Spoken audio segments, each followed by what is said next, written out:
शंकर जी के मंदिर जाते हो आप लोग? हाथ उठाओ, कौन कौन जाता है जरा। सब जाते हो? रख लो रख लो रख लो, वापिस रख लो रख लो। शिव जी के मंदिर जाते हो? घर से जल लेकर जाते हो? हाथ उठाओ, कौन कौन ले जाता है? सभी लोग ले जा रहे हो ना? हाँ, बहुत जरूरी है घर से लेकर जाना। क्यों लेकर जाना? क्योंकि घर में 10 तरह के लोग रहते हैं, 10 तरह के विचार होते हैं, 10 तरह की बातें होती है, 10 तरह का क्रम होता है। जब हम घर से 1 लोटा जल देवादिदेव महादेव को चढ़ाना प्रारंभ करते हैं, घर का जल, अपने घर का जल जब हम देवादिदेव महादेव को चढ़ाना प्रारंभ करते हैं, भगवान शिव को देना प्रारंभ करते हैं, तब हमारे घर की बात हम भले महादेव को बताएं चाहे ना बताएं, पर परिंडे में से, हंडे में से, मटके में से 1 लोटा जल जब जाता है, हम नहीं बोलते महादेव को, पर महादेव उस जल को देखकर पहचान जाते हैं कि इसके यहां तकलीफ क्या है। केवल जल देख। आप तो द्वारका के, आप तो गुजरात के निवासी हो।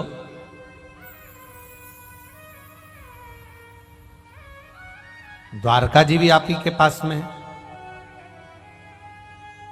सुदामा जी भगवान कृष्ण के यहां गए थे, क्या लेकर गए थे? जम के बोलो जरा। चावल।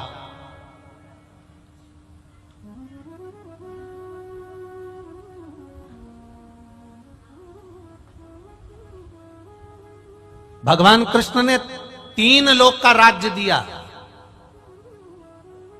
3 लोक का राज्य चावल को देख के दिया था कि बासमती था कि लाल किले का था? चावल देख के दिया था भगवान ने? नहीं, चावल नहीं। पड़ोस में गई सुशीला, मेरा पति द्वारका जा रहा है, थोड़ा सा कुछ दे दो। वो फटक रही थी तंदुल, उसने सुशीला के पल्लू में दे दिया। पल्लू में जब तंदुल आया, और पल्लू में तंदुल आया तो तंदुल डलते से ही पल्लू फट गया, नीचे चावल गिर गया, नीचे गिर गया चावल नीचे। सुशीला ने उस पल्लू को फाड़ा, उसके 4 भाग सुशीला ने करे, फिर तंदुल उसमें भरा, और तंदुल भरकर ले जा रही है, कंकर भी पड़ा हुआ है, बीनती बीनती रास्ते भर जा रही है, आंख का अश्रु उस तंदुल पर गिरते चले जा रहा है, आंख का अश्रु उस तंदुल पर गिरता गिरता जा रहा है, गिरता गिरता। तंदुल को बांध कर सुदामा जी को दे दिया, सुदामा जी ये तंदुल लेकर चले जाओ। ये तंदुल सुदामा जी आप लेकर जाइए। सुदामा जी ने तंदुल बाजू में दबाया, लेकर पहुंच गए।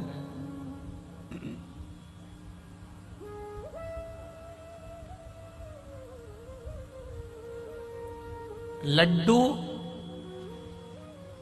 25 दिन का बासी हो। कितने दिन का? 25 दिन का। और उसकी पैकिंग, डब्बा 1 नंबर का हो। डब्बा खोलने वाला 25 दिन का बासी लड्डू जरूर खाएगा, अगर डब्बा अच्छा है तो। डब्बा अगर अच्छा है तो।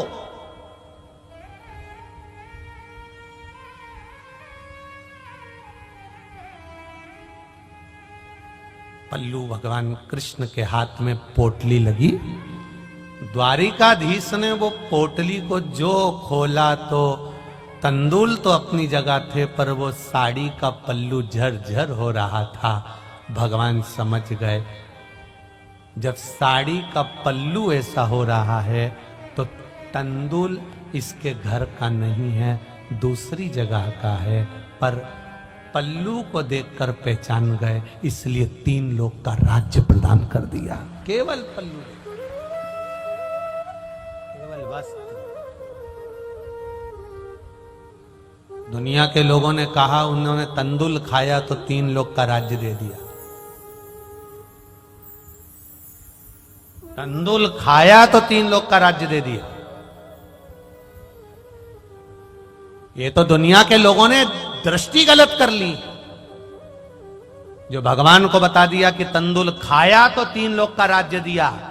अगर सुदामा तंदुल भी लेकर नहीं जाते, केवल सुशीला का एक छोटा सा कपड़ा, केवल एक कार्ड, ये कपड़ा नहीं था। जैसे कोई आप किसी से मिलने जाओ, कंपनी वाला आता है तो अपना विजिटिंग कार्ड देता है, मेरा नाम ये है, मैं इस कंपनी का मालिक हूं, मैं ये हूं, मैं ये हूं। उसने अपना कार्ड दिया। कार्ड दिया मतलब कभी भी जरूरत पड़े तो तुम यहां जाना, आपको कोई सामान भेजना हो तो यहां भेज देना। सुशीला ने पल्लू नहीं दिया था, अपना विजिटिंग कार्ड दिया था कि ये कार्ड वहां तक पहुंच जाए, उसके बाद में 3 लोग का राज्य तो यहां अपने आप भेज देगा, कोरियर या जाएगा, तुम भेजो तो सही है, जाओ।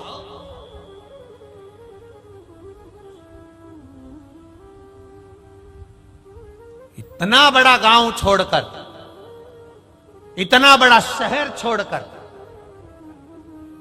इतना बड़ा गांव छोड़कर, इतना बड़ा शहर, हालोल जैसा शहर, उधर हालोल है, यहां से ज्यादा बड़ी बस्ती है, हालोल जैसा शहर छोड़कर मेला भोलानाथ ये कंजरी में क्यों आया? क्योंकि भोलेनाथ को दिल देखता है, भाव देखता है, और केवल दिल और भाव के सिवाय कुछ।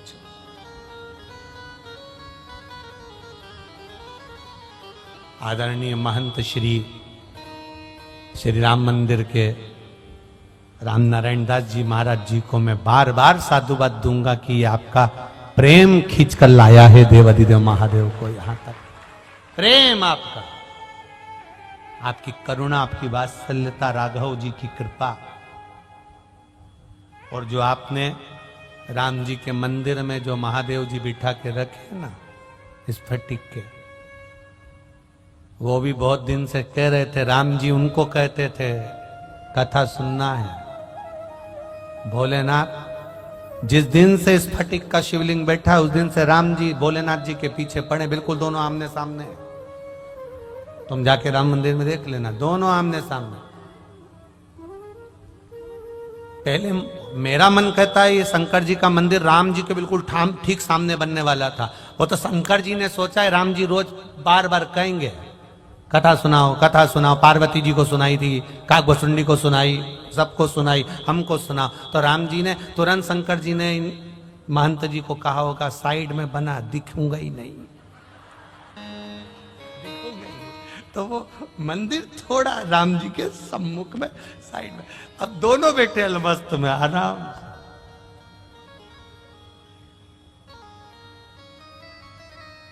होना थी कई, हो गई कई। ये विश्वास जागृत है, आपका भरोसा, और जो दिल से सुनता है। पत्र देखिए बहुत सारे हैं, बहुत पत्र। एक पत्र तो ये देखो, शादी की पत्री का कम से कम काम तो आ रही है, यही खुशी की बात है। बाद में तो कहीं चली जाती थी, अब तो लिखने के भी काम आ रही हो। बच्चे का फोटो देखो पहले तो। जितने लोग आस्था चैनल पर कथा सुन रहे हैं, जितना प्रेशर बढ़ाओ बाबू, जितने लोग आस्था चैनल पर कथा सुन रहे हैं, और ये फोटो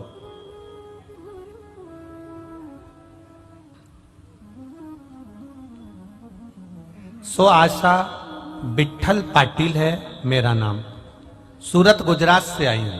कहीं बैठी हो तो हाथ हिलाइएगा, जहां कहीं बैठी हो। आप ही हैं, दोनों हाथ हिला दो एक बार। श्री शिवाय नमस्तुभ्यम। सूरत गुजरात से आई हूं गुरुदेव। आपने जो शिव महापुराण की कथा में 1 लोटा जल का वर्णन किया है, शंकर भगवान का गुणगान करने का वर्णन किया है, शिव जी पर सफेद आंकड़े की जड़ का, डीले कम कर दे बाबू, सफेद आंकड़े की जड़ का जो गुणगान किया है, मेरी बेटी सो ज्योति सुरेश पाटिल, उसकी शादी को 12 साल हो गए थे। शादी को 12 साल हो चुके थे। उसे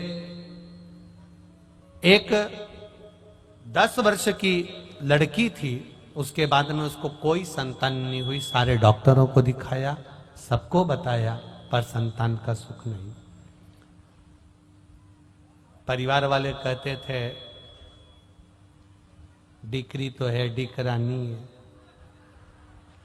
है। बड़े भाव से देवाधिदेव महादेव की कथा, बड़ोदरा की कथा में बाबा से विनती करी। बाबा की करुणा उदारता ऐसी रही शिव कृपा से, बाबा की करुणा।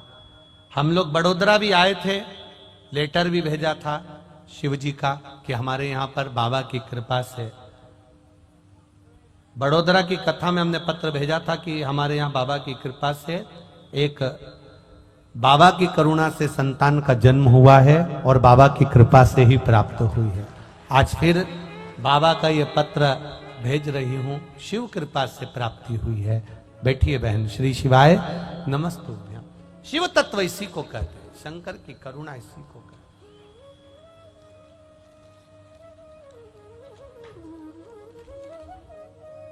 आप शिव की भक्ति को, आप शंकर भगवान के गुणगान को कर रहे हैं, शिव आता कहां है? क्या गांव में जगह नहीं थी? पर आहुका के दरवाजे पर मेरे देव अधिदेव महादेव यतिनाथ बनकर विराजमान हो गए। और जो यतिनाथ बनकर विराजमान हुए, सम्मुख में आकर खड़े हो गए। आहुका ने दरवाजा खोला। आप कौन है, कहां से आए? मैं एक राहगीर हूं, भटक गया हूं, मैं जानता नहीं हूं, मेरा मार्ग भटक गया है, मुझे यहां एक रात्रि रहने के लिए जगह दे दीजिए। तब आहुका ने कहा, बाबा जी हमारा घर छोटा है, एक कक्ष है, एक कमरा है, इसमें कैसे आप रहेंगे? कमरा भी इतना छोटा है कि केवल मैं और मेरा पति इसमें रह पाता है, केवल मैं और मेरा पति इसमें रह पाता। एक पत्र देखिए।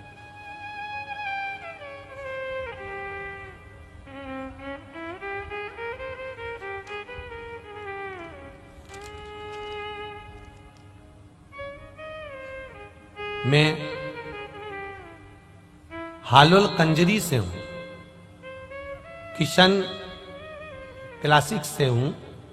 किसी ने पत्र लिखा है, जो भी हो अपने स्थान पर खड़े हो सकते हैं। मैं हालोल कंजरी से किशन क्लासिक से हूं।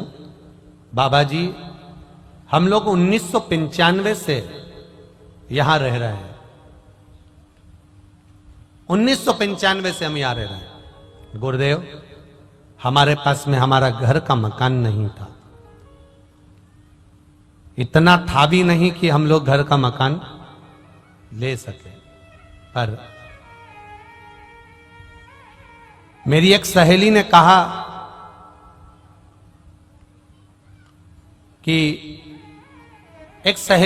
कि मैं एक वीडियो भेजती हूं, उसमें पशुपति व्रत का वर्णन है, तो उसको कर एक बार। 1995 से मकान नहीं है, एक बार अगर व्रत करेगी और बाबा सुन लेगा तो अच्छी बात है। उसने क्लिप भेजी, मैं आपको नहीं जानती थी, ना आपको कभी सुना था, ना कभी देखा था, केवल वो क्लिप सुनी थी, आपका नाम भी नहीं जानती थी कि कौन सा महाराज है। मैंने पशुपति व्रत किया, बाबा की कृपा देखिए गुरुदेव, कोई पैसे की व्यवस्था नहीं, कोई धन नहीं, कोई वैभव नहीं। 1995 से बस ऐसे ही रह रहे थे किराए के मकान में, और बाबा ने कृपा कर दी। पहला व्रत कर कर दरवाजे पर केवल आकर दिया जलाया, और रात्रि को पति आकर बोला कि मैंने एक मकान बुक कर दिया। ये शिव तत्व, ये शंकर है, ये ओघड़ी है, ये दया है। केवल दरवाजे पर एक दिया जलाया और पति ने आकर शाम को कह दिया कि मैंने एक मकान बुक करा है। मैंने उसको कहा कि पैसे की व्यवस्था क्या होगी, तो कहता है चिंता मत करो, कहीं ना कहीं से तो कुछ ना कुछ होगा ही, कहीं ना कहीं से कुछ ना कुछ करेंगे, उधार ले लेंगे, कहीं से लाएंगे या फिर लोन ले लेंगे। गुरुदेव दूसरा पशुपति व्रत कर कर आई, और पति ने कहा उधार लेने की जरूरत नहीं है, बाबा ने उसकी व्यवस्था कर दी है और मकान मेरा हो गया। ये शिव तत्व है, ये शंकर, ये उघड़ी है, ये शिव है। तेरी कृपा बिना न हिले एक भी अनु, लेते श्वास तेरी कृपा से तनो तनो। बखान क्या करो मैं राखो के ढेर का, चपटी भभूत में है खजाना कुबेर का। ये शिव तत्व है, ये शंकर। नहीं है मकान, छोटा सा है। संत, साधु, तपस्वी, जोगी, सन्यासी, साधक, उपासक और जो भगवान का भक्त होता है वो बहुत बड़ा महल नहीं बनाता। उसको जितनी जगह में बैठकर भजन करना है उतनी जगह बना लेता है। झोपड़ी बनाकर राम राम कृष्ण कृष्ण शिव शिव जपता रहता है। अब कोई आ गया, अतिथि कोई आ गया, कोई आया, कोई दूसरा संत, कोई अतिथि, कोई साधक, कोई तपस्वी, कोई साधु सन्यासी आ गया, तो जो साधक होता है, तपस्वी जो होता है, भजन करने वाला होता है, अपनी झोपड़ी छोड़ देता है, अतिथि को अंदर सुला देता है, खुद पेड़ के नीचे जाकर सो जाता है। अतिथि देवो भव का नियम वही हुआ। आहुका ने कहा महाराज जी हमारे पास सोने की जगह नहीं है, हम पति पत्नी एक कुटिया में रहते हैं, हमारे पास में सोने की जगह नहीं है। यतिनाथ कहते हैं भगवान शंकर जो अतिथि बनकर आए हैं, उन्होंने कहा मुझे तो यहीं रहना है, मैं कहां जाऊंगा आधी रात को। इतने में आहुका ने कहा भी थोड़ा सा प्रकाश है, थोड़ा सा प्रकाश है, थोड़ा सा उजाला है, पास में गांव है, नगर बसा हुआ है, आप वहां चले जाओ। नहीं नहीं नहीं, मैं जाऊंगा तब तक अंधेरा हो जाएगा, मैं नहीं जा सकता, मुझे यहाँ रहना है, मुझे यहीं पर रहना है। बारंबार जब कहा गया, बारंबार कहा जा रहा है, बार बार कहा जा रहा है, तब आहुका हाथ जोड़कर खड़ी हो गई, हमारे पास जगह नहीं, मैं आपको भोजन करा देती हूँ, मैं आपको पानी पिला देती हूँ, मैं आपका आतिथ्य कर देती हूँ, मैं आपका सत्कार कर देती हूँ, मैं आपके चरण धो लेती हूँ, पर हमारे यहाँ रुकने की व्यवस्था नहीं है व्यवस्था।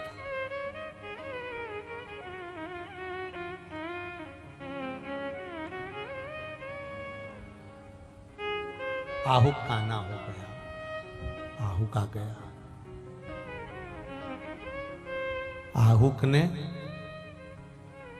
आहुका के शब्द सुने, जो अतिथि से कह रही है कि हमारे यहां सोने की जगह नहीं। आहुक ने हाथ जोड़कर आहुका से कहा कोई बात नहीं, कोई बात नहीं।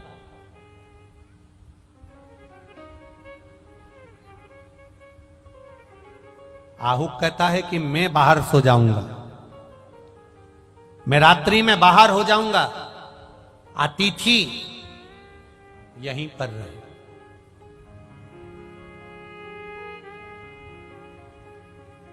मेरी धर्म पत्नी भी बाहर हो जाएगी, आप इस कक्ष में निवास करो। शिवजी मुस्कुराकर बोले, स्त्री, नारी, घर की स्त्री बाहर जाकर सोएगी, अच्छा लगेगा?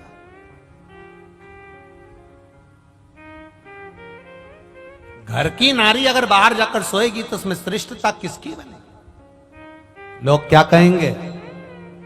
यतिनाथ भगवान कर रहे हैं, लोग मुझे अपशब्द कहेंगे कि ऐसा अतिथि आया, ऐसा मेहमान आया, घर की नारी को बाहर ले जाकर पटक दिया और खुद अंदर सो गया, मुझे श्रेष्ठ नहीं लगता। तब आहुक ने कहा महाराज जी मैं आपको जानता नहीं, पहचानता नहीं, अपनी नारी को, अपनी स्त्री को मैं अंदर कैसे सुला दूं? आप जिस कक्ष में सोएंगे उस कक्ष में मैं नारी को कैसे सुला सकूं? कैसे सुनाऊं?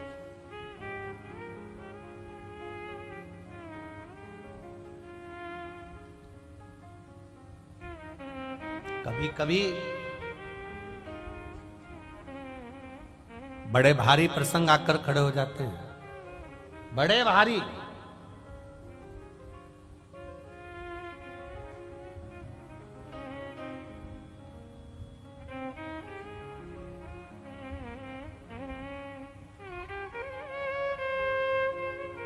बहुत परीक्षा देना पड़ जाती कभी कभी। ओरछा के राजा भगवान कृष्ण को मानते थे, ओरछा की रानी भगवान राम को मानती थी।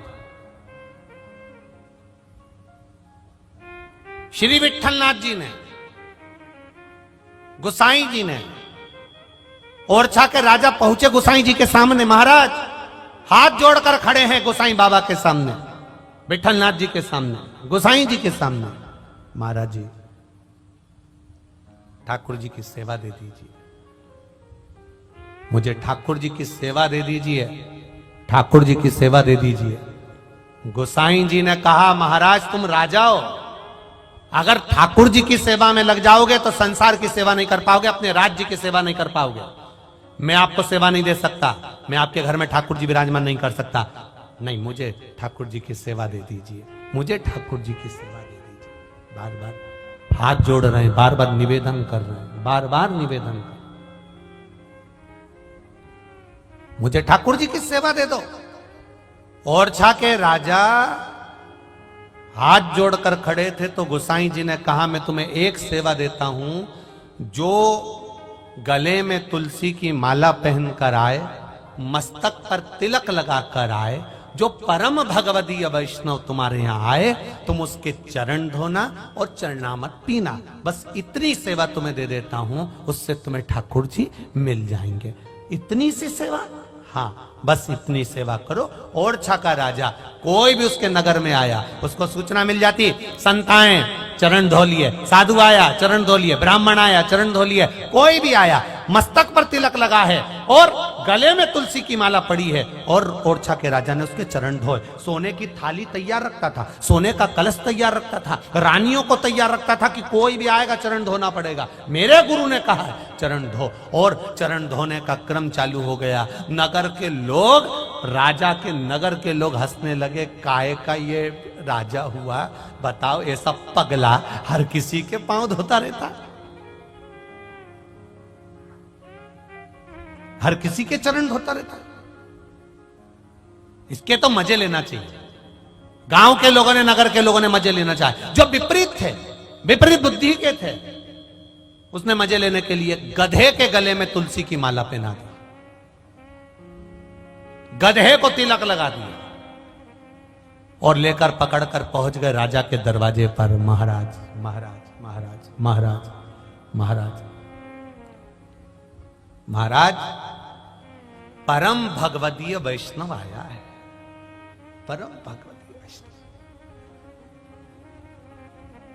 राजा ने अपनी रानी से कहा, सोने की थाली लेकर आओ। रानी एक थाली लेकर आई, क्योंकि वैष्णव के दोनों चरण एक थाली में धोते थे।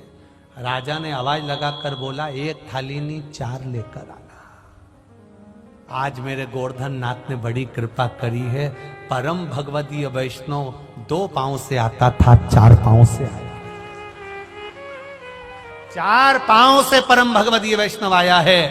4 सोने की थाली लाई जाए, 4 कलश जल लाया जाए, गधे के पांव सोने की थाली में रखे, धोए और धोए चरण को चरणों रख इकट्ठा करा, बस पीने ही वाला था। इतनी देर में उस गधे में से मेरा गोवर्धन नाथ प्रकट होकर दर्शन दे देता, मेरा ठाकुर, मेरा कृष्ण आकर दर्शन दे देता है कि तूने अपने गुरु का कहना माना। और गुरु ने कहा था, जो कंठी पहनकर आए, तुलसी की माला पहना हो, मस्तक पर तिलक लगा हो, उसके चरण धोकर चरणों तक लेना। तूने गुरु के वचन को निभाया, इसलिए मैंने तेरे गुरु के वचन को याद कर कर तुझे दर्शन दिया है। साधारण नहीं है। अगर आपने सुना, जैसे उस माता ने सुना कि उसकी सहेली ने कहा कि 1 लोटा जल समर्पित कर, एक लोटा जल अगर आप चढ़ा रहे हो, किसी गुरु के कहने पर आप शंकर के मंदिर जा रहे हो, भगवान की भक्ति कर रहे हो, एक लोटा जल शिव जी को चढ़ा कर आ रहे हो, शंकर के द्वार जाकर आ रहे हो, एक बेलपत्र चढ़ा रहे हो, एक चावल का दाना चढ़ा रहे हो, एक फूल की पंखड़ी भी आप शिव जी को चढ़ा रहे हो, शंकर के मंदिर के सामने से निकल कर भी आप मुस्कुरा कर जा रहे हो। अगर इतना भी नहीं बनता तो शिव के शिखर का दर्शन कर रहे हो तो भी तुम्हारे जीवन का कल्याण निश्चित है, उसमें कुछ भी विपरीतता नहीं।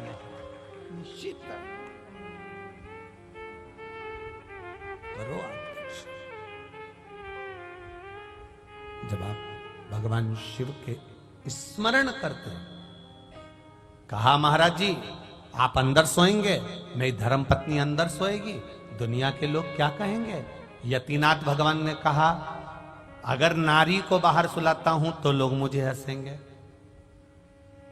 एक काम करता हूं मैं बाहर सो जाता हूं। शंकर भगवान जब बाहर सोने की बात करने लगे तो आहुक ने कहा नहीं नहीं आप अंदर सो, आप अंदर सो।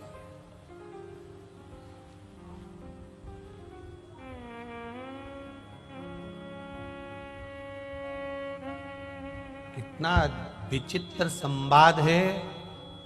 दुनिया के लोग कहते हैं हमारे घर में हमने भगवान का मंदिर भी बनाया है। कहना ये चाहिए कि भगवान के मंदिर में हमने अपना घर बनाया है, कहना ये चाहिए। ये संपूर्ण ब्रह्मांड तो मेरे परमात्मा का है। ये घर, जमीन, जायदाद, गाड़ी, बंगला सब कुछ तो उसी का है। जब आए थे माता के गर्भ से जब जन्म हुआ था, दोनों मुष्टिकाएं बंद थी। तुमको ये भी नहीं मालूम था कि तुम्हारी आंखें अच्छी होंगी, तुमको ये भी नहीं मालूम था तुम्हारी नासिक अच्छी होगी, तुम्हें ये भी नहीं मालूम था तुम्हारी जिब्बे अच्छी होगी, तुम्हें ये भी नहीं मालूम था कि तुम्हारे कर्ण अच्छे होंगे, तुम्हें ये भी नहीं मालूम था कि तुम दोनों पांव से चल पाओगे, तुम्हें ये भी नहीं मालूम था कि तुम्हारे हाथ अच्छे होंगे, तुम्हें ये भी नहीं मालूम था कि तुम दुनिया का दर्शन कर पाओगे। भगवान भोलेनाथ को बार बार धन्यवाद दिया करो कि तूने मुझे अच्छे घर में जन्म दिया, अच्छा शरीर दिया, अच्छा कुल दिया, अच्छा परिवार दिया, अच्छी प्रतिष्ठा दी, अच्छी इज्जत दी। अच्छा हुआ भोलेनाथ तूने किसी लाल बत्ती चौराहे पर, 3 बत्ती चौराहे पर या किसी घड़ियाल चौराहे पर मुझे कटोरा लेकर खड़ा नहीं किया। ये तेरी कृपा है, मेरा पेट तू भर रहा है, ये तेरी उदार। नाम तूने दिया, इज्जत तूने दी, प्रतिष्ठा तूने दी, जायदाद तूने दी, जो दिया तूने दिया। मैं लेकर क्या आया था। कितने लोग हैं इसमें से, इसमें जितने बैठे हैं इसमें से कितने लोग हैं जो मां के गर्भ से पैदा हुए थे तो कलेक्टर थे, एसपी थे, डॉक्टर थे, इंजीनियर थे, मिनिस्टर थे। मां के गर्भ से जब जन्म लिया था तुम्हें भी नहीं मालूम था कि तुम क्या थे, तुम्हें यह भी नहीं मालूम था कि तुम सही से जिंदगी जी पाओगे कि नहीं जी पाओगे। ये तो उसकी उदारता है जो तुम्हें मिला है और उसको आप भोग रहे हो। ये उसकी उदार है, ये उसकी कृपा है, ये उसकी करुणा है।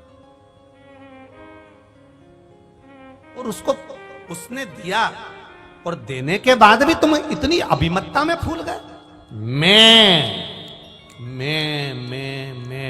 दक्ष प्रजापति कहता रहा मैं यज्ञ करा रहा हूं, मैं कर रहा हूं। भगवान शंकर ने भी कह दिया जो मैं करता है उसका सिर कट जाता है, बाद में वो मैं बकरा बकरी बनकर करता रहे, कट गया सिर।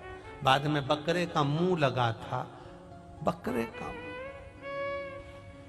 भगवान विष्णु ने कहा तुम अपने जमाई की, शंकर जी की स्तुति गाओ।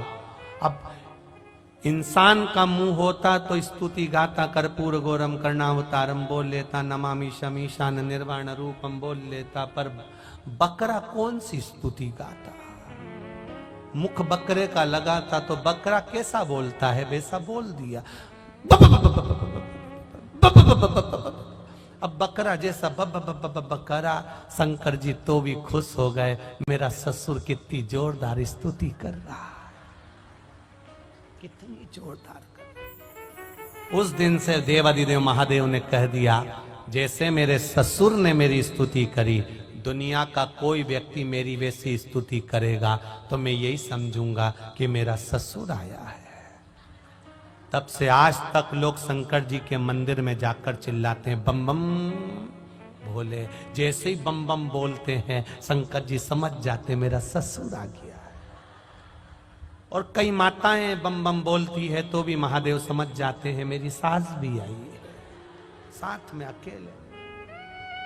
इतना विचार करिए उस शब्द पर। आप अगर बाहर सोएंगे तो हमारी शान घटेगी, आप अंदर सोइए। देवती देव महादेव ने कहा मैं अंदर सो जाऊं, हाँ, पर दुनिया के लोग क्या कहेंगे? आग लगे बस्ती में, अपन रहो मस्ती में। दुनिया के लोग तो कहते रहेंगे, उनका काम है कहने का। अगर अपन दुनिया के कहने पे चलो ना तो आधे से ज्यादा तो भूखे मर जाओ। एक बार हमको बहुत तेज भूख लग रही और जजमान के घर में बैठे। अब जजमान ने लाके सामान भी बहुत सारा रखा है ऐसा टेबल पे। अब एकदम बाहर से आए थे और एकदम निपटा जाते, सब खा जाते। तो जजमान को भी लगता बताओ ये सीओर वाला महाराज तो कैसा हपसी है, पूरा खा गया। अब बड़े आश्चर्य में हम साल माल ओढ़ के बड़ी आराम से बैठे थे। अब भूख भी बहुत लग रही थी और उन्होंने तुरंत कुछ भी नहीं उठाया। जजमान ने केवल ड्राई फ्रूट्स, काजू बादाम पिस्ता में से भी, वो भी सब छोड़ के किशमिश, इसमें से 2 दाने तो लेना पड़ेंगे। हमारे तक जान जल गई कि केवल 2 दाने, केवल 2 दाने, इसमें से 2 दाने तो लेना ही पड़ेंगे। हम आशीष को देख रहा, आशीष हमको देख रहा। हमने 3 बार उसको कोनी मारा, भूख बहुत तेज लग रही है। अब हम भगवान से प्रार्थना कर रही है अंदर जाए तो हम निपटा जाए, कि जाए तो बस ये अंदर पहुंची और अपन खाए। अब वो भी इतनी चतुर थी, खुद अंदर गई, पति से कह गई गुरुजी को आराम से देखते रहना। अब गुरुजी को क्या देखते रहना, वो बैठा वही सोफे पे। हमने भी उनसे पूछा कैसे हो, बढ़िया, क्या काम काज है, बस यही काम काज है। हमको लग रहा है तुम्हारा मोबाइल बज रहा है। इतने में पति बोला नहीं नहीं वो अंदर देख लेगी। बहुत इंतजार करा, वो तो उनके घर की एक बूढ़ी सी माँ, माँ तो माँ होती है, माँ तो माँ होती है। जब माँ ब्रह्मा विष्णु महेश का चेहरा पहचान सकती है तो संत का भी चेहरा पहचान सकती है। बूढ़ी माँ थी, आई,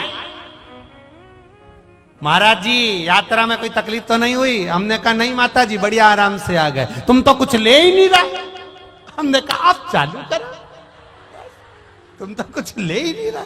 हमने कहा बस इसी का इंतजार था। बहू बोल कर गई थी इसमें से 2 दाने तो लेना ही पड़ेंगे, और ऊपर से एक बिठा के चली गई, देखते रहे। बस केवल दमदार तो एक आई, इसमें से तुमने तो कुछ लिया ही नहीं। इतनी देर तो अपन छोड़े। ढोकला ऐसा निपटाया कि ढोक लगाने के लिए जरा सा भी नहीं बचा, सब निपटाया। सोचे होगा शर्म करे सो तो गए। अब बाबा बोले, शिवजी ने कहा मैं यहां, लोग क्या कहेंगे? आहूक ने कहा दुनिया के लोग कहेंगे, कहते रह जाएंगे। आप भीतर सोइए, मुझे मेरी धर्म पत्नी पर पूर्ण विश्वास, पूर्ण भरोसा, और आप पर भी है। अतिथि आया है, भगवान के तुल्य आया है, ये नुकसान नहीं दे सकता। ये मेरा विश्वास करता है, ये मेरा भरोसा करता है, ये मेरा विश्वास करता है। भगवान यतिनाथ बनकर उसके घर में विश्राम कर रहे थे। आहूक आज बाहर गया, बाहर उसको नींद नहीं आ रही थी, धनुष बाण लेकर बैठ गया। अंदर यतिनाथ सो रहे हैं, अतिथि सो रहा है, धर्म पत्नी सो रही है, ये बाहर भ्रमण कर रहा है, घूम रहा है। इतनी देर में एक जंगली जानवर आया और आहू को खा गया, निपटा गया, समाप्त कर दिया। शव पड़ा है, वो भी उधेड़ा हुआ।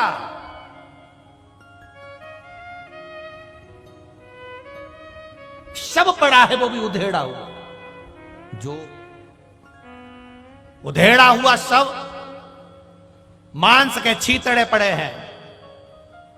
यतिनाथ भगवान अंदर सो रहे हैं, आहू का अंदर सो रही है। सवेरे सवेरे आहू का उठी, यतिनाथ जी नहीं उठे, उठे ही नहीं, क्योंकि लीला ही उनकी थी, नहीं उठे।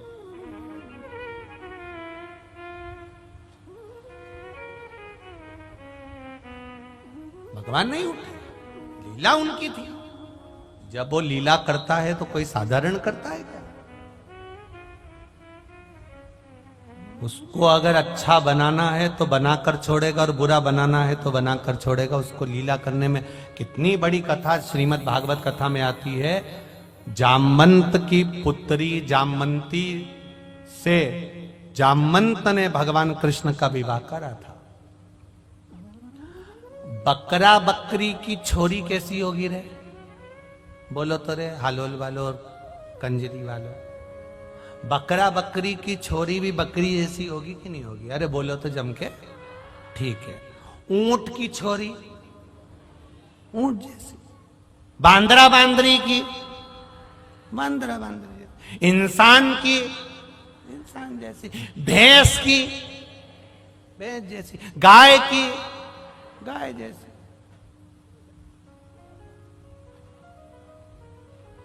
अब ये जामवंत कौन था? रीछ। तो रीछ की रीछड़ी। अब जैसा रीछ का मुंह, रीछ का मुंह कैसा था? तुमने जामवंत को देखा? रीछ का कभी देखा तुमने? पहले सर्कस में रीछ आता था, ऐसा बड़ा सा मुंह, पूरे चेहरे पर बाल, पूरे शरीर पर बाल। जामवंती का स्वरूप भी ऐसा ही था, पूरा मुंह लंबा, पूरे चेहरे पर शरीर पर बाली बाल, ये बड़े बड़े, और पूरा चेहरा काला, भयंकर रीछ जैसा।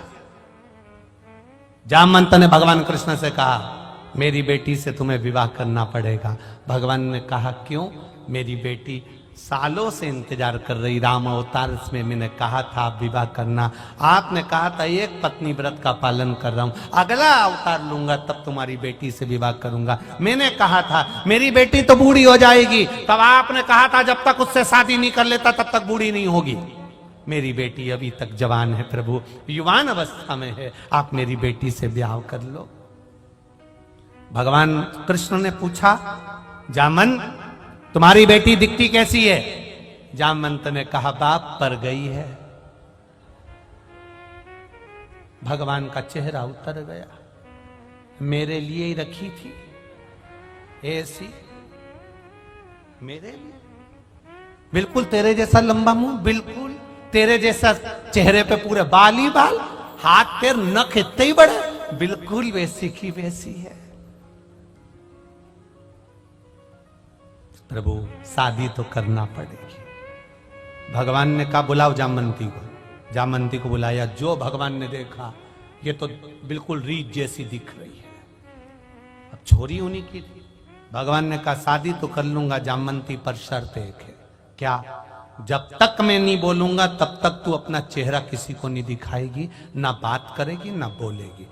मैं जैसा कहूं बस वैसा करना, बस शादी कर लो, मैं जैसा बोलोगे वैसा करूंगी। होता है। एक पति पत्नी गार्डन में घूम रहे थे, लड़का लड़की, तो लड़की बात बात में लड़के से कह रही थी, एक बार शादी तो हो जाए, मैं पूरे घर को स्वर्ग बना दूंगी, पूरे घर को स्वर्ग बना दूंगी, बस अपनी शादी हो जाए पूरे घर को स्वर्ग बना दूंगी। एक संत ने घूर कर देखा, ये पूरे घर को स्वर्ग बना देगी, घर में रहने वालों को स्वर्गवासी पहचान। भगवान ने कहा, तू बोलेगी नहीं? नहीं बोलूंगी। मुख नहीं दिखाएगी, नहीं दिखाऊंगी। कपड़े ऐसे पहनना कि पूरा शरीर ढका हो, एक अंग भी ना दिखे तेरा, बिल्कुल ठीक है। शादी हो गई, भगवान ब्याह करके जामवंती को लेके द्वारका पहुंच गए। रुक्मणी को मालूम पड़ा भगवान द्वारका ना आता है। रुक्मणी थाली सजा के लाई, जो थाली सजा के लाई। रुक्मणी जी ने द्वारकानाथ जी की आरती उतारते समय पूछ लिया, ये बाजू में खड़ी कौन है? भगवान बोले मेरी धर्म पत्नी है।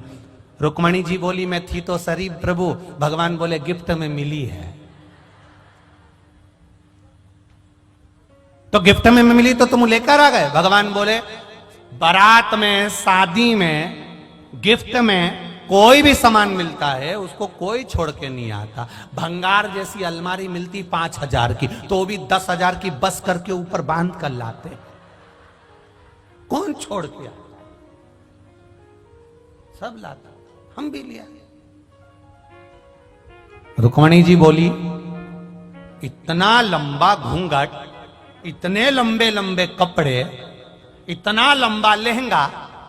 ये दुल्हन उन जो लहंगा पहनती है ना, लॉन्ग लहंगा, सबसे पहला जामवंती ने पहना था। ये इतना लंबा लहंगा पहनी है, शरीर नहीं दिख रहा, स्वरूप नहीं दिख रहा, मुख नहीं दिख रहा। भगवान बोले बड़ी सुंदर है, इतनी जोरदार, इतनी जोरदार, एकदम सुंदर, इसके बराबर दुनिया में कोई सुंदर नहीं। इतने में रुक्मणी जी बोली ये मुझसे ज्यादा सुंदर है क्या? भगवान बोले तू तो उसके पांव की धूल नहीं लगे, तो उसके पांव की धूल नहीं है। इतने में रुक्मणी जी ने कहा आरती बाद में उतारूंगी, पहले इसका मुंह ही देखूंगी। और थाली रखी नीचे, और जामवंती का मुंह घूंघट उठाने लगी। भगवान ने कहा था मुंह छुपा के रखना, जामवंती ने घूंघट पकड़ के रखा। रुक्मणी जी उठाए, जामवंती फिर खींच ले, रुक्मणी जी फिर उठाए, जामवंती फिर खींच ले। इतने में रुक्मणी जी को गुस्सा आ गया, इतनी सुंदर है तो इतना इनकार कर रही है, इतना अभिमान कि अपना चेहरा तक नहीं दिखा रही। रुक जाती। आरती की थाली में से पानी लिया, हाथ में जल लेकर रुक्मणी जी ने कहा सुन रहे जामवंती, मैं तुझे श्राप देती हूं, तू ज्यादा सुंदर है ना, मैं जितनी सुंदर हूं बस उतनी सुंदर रह जा, जा।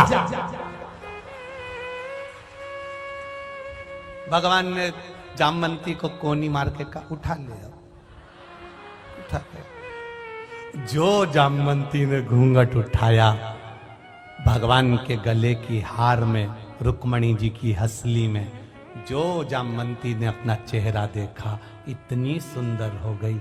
जामवंती ने ठाकुर जी के चरण पकड़ लिए। तेरे बराबर लीला कोई नहीं कर सकता, रीछड़ी को इंसान बना दिया। ये तेरी कृपा है, ये तेरी करुणा है, ये तेरी कृपा है। तेरे बराबर कोई नहीं कर सकता, कौन करेगा? लीला शिव जी की है, शंकर जी कर रहे। मर गया आहू, उसके मांस के छीतड़े छूतड़े निकल गए। बड़ा है। शंकर जी नहीं उठे, अतिथि नहीं उठा, यतिनाथ नहीं उठे, उठी आहू का उठी, और आहू का उठकर बाहर पति से मिलने के लिए गई थी। क्या देखती है वहां तो पति मरा पड़ा हुआ है, मरा पड़ा है। रो पड़ी, बिलक पड़ी, आंखों से आंसू बहने लगा। अंदर आई, दौड़कर कहा यतिनाथ, यतिनाथ, यतिनाथ। दौड़कर आकर कही हे यतिनाथ, हे यतिनाथ, अतिथि मेरा पति मर गया है, रो रही। यतिनाथ बाहर जाकर देखते हैं तो उसको किसी जंगली सुंगर ने उसको मार दिया है। पत्नी रो रही है। यतिनाथ कहते हैं मेरे कारण तुम्हारा पति मारा गया है, मेरे कारण तुम्हारा पति मरा। आहूका ने कहा तुम्हारे कारण नहीं मरा, ललाट पर लिखा होगा इतना ही उम्र, इसलिए चला गया। आपसे एक प्रार्थना करना चाहती हूं, बोलो। मेरे पति के जितने टुकड़े बचे हैं इसको चिता पर रखा जाए। मैं अपने पति के साथ सती होना चाहती हूं। बस आप चिता तैयार कर दो, मैं अपने पति के साथ सती हो जाऊं। ऐसी कृपा कर दीजिए, ऐसी दया कर दीजिए। चिता तैयार हुई और वो चिता तैयार होकर पति के टुकड़ों टुकड़ों को रखा गया। आहू का उस चिता पर जाकर बैठी। आग लगाने के लिए भी दी गई तो मेरे महादेव को दी गई। कोई था ही नहीं। अग्नि कौन देगा? कौन अग्नि देगा? जैसे ही अग्नि लगाने के लिए देवाधिदेव महादेव को दिया, महादेव उस अग्नि के सम्मुख में 5 क्षण के लिए बैठे और महादेव यतिनाथ के रूप में प्रकट होकर कहते हैं, जीवित हो जाओ, मेरा वर है, तुम्हारी परीक्षा लेने के लिए आया था, तुम्हारी परीक्षा लेने के लिए आया था, प्रकट हो। आहू का दोनों प्रकट हो, दोनों।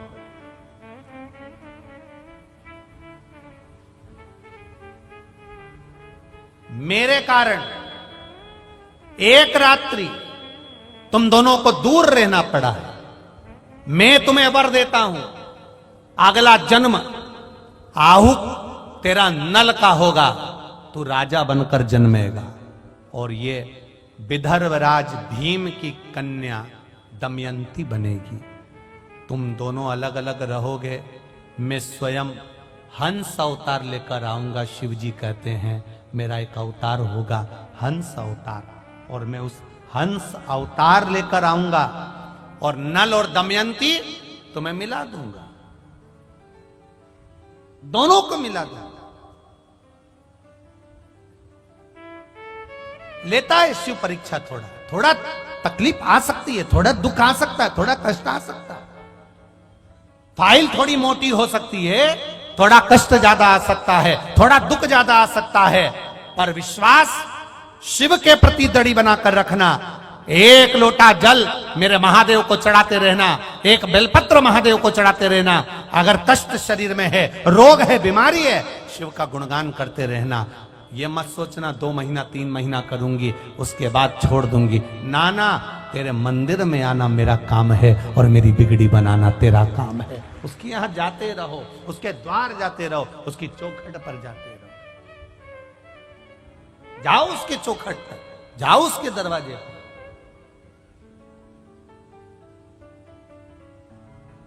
और उसके पास पहुंचोगे तो दुख मिटेगा, जो ये निश्चित है। शिव महापुराण के मूल मंत्र का स्मरण करें, भाव से भगवान देवाधिदेव महादेव से दिल से करें। श्री शिवाय नमस्तुभ्यं, श्री शिवाय नमस्तुभ्यं, श्री शिवाय नमस्तुभ्यं, श्री शिवाय नमस्तुभ्यं, श्री शिवाय नमस्तुभ्यं। भोला सब दुख काटो मारा, ओ भोला सब दुख काटो मारा। शिव शंकर जपो तेरी माला, भोले बाबा जपो तेरी माला। भोला सब दुख काटो मारा, ओ भोला सब दुख काटो मारा। भगवान शिव की कथा कर, तुम नल बनोगे, ये दमयंती बनेगी, मैं हंस बनकर तुमको मिलवाऊं।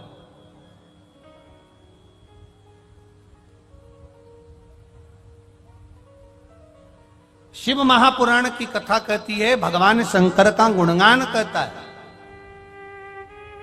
आप जितने कदम चलकर शिव महापुराण की कथा में पहुंचते हो, जितने कदम चलकर आप देवाधिदेव महादेव के पास पहुंचते हो, उससे ज्यादा कदम चलकर मेरा महादेव आपके दुख काटने के लिए पहुंचता है। एक पत्र आया है, देखिए।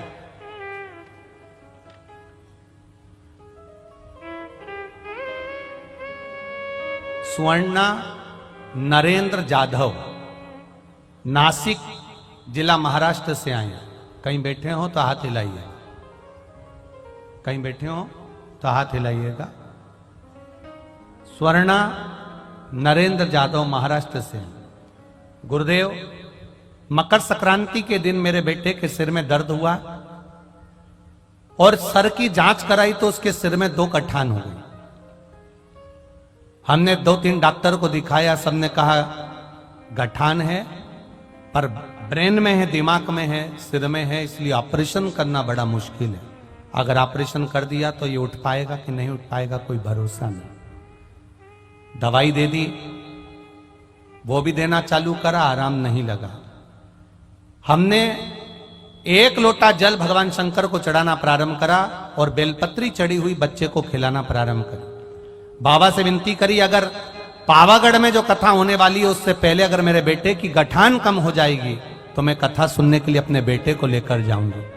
बाबा की कृपा से दूसरी बार उसकी जांच कराने के लिए, सीटी स्कैन कराने के लिए लेकर गए। उसकी गठान पहले जितनी बड़ी थी उससे आधी से आधी हो गई। इसलिए मैं अपने बेटे को यहां कथा सुनाने लेकर आया। ये शिव तत्व है, ये शंकर, ये उघड़ी है। तेरी कृपा बिना न हिले एक भी अणु, लेते हैं श्वास तेरी कृपा से तनु तनु। आप दिल से उसका भजन करो, हृदय से उसको पूछो। मेरे शिव को छल से जल नहीं चाहिए, मेरे शिव को हृदय से जल चाहिए। छल करा दक्ष प्रजापति ने, अपनी बेटी सती का विवाह देवाधिदेव महादेव से कर दिया और बाद में अपने जमाई का ही अपमान कर दिया।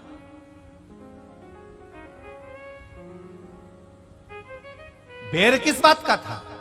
केवल एक जरा सी बात का बेर था। चंद्र को काया का रोग हुआ था और भगवान देवाधिदेव महादेव ने चंद्र के रोग को समाप्त करा था सोमेश्वर सोमनाथ बनकर। यह बात दक्ष प्रजापति को मालूम पड़ गई कि मैंने चंद्र को श्राप दिया था तुझे काया का रोग हो जाए, और वो चंद्र ठीक हो गया। किसके बल पर? देवाधिदेव महादेव के बल पर।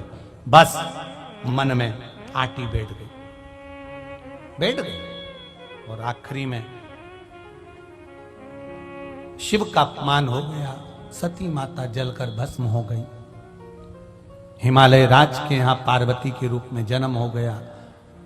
शंकर भगवान के साथ माता पार्वती का मंगल विवाह हो रहा है। जोरदार ताली बजाएं। देवाधिदेव महादेव माता पार्वती को लेकर पधार रहे हैं। सुंदर जयमाला हो रही है। भगवान देवाधिदेव महादेव के गले में मां जगत जननी जगदम्बा माता पार्वती भगवान शिव के गले में माला पहना रहे हैं। जोरदार ताली बजाकर स्वागत करिए। हर हर महा।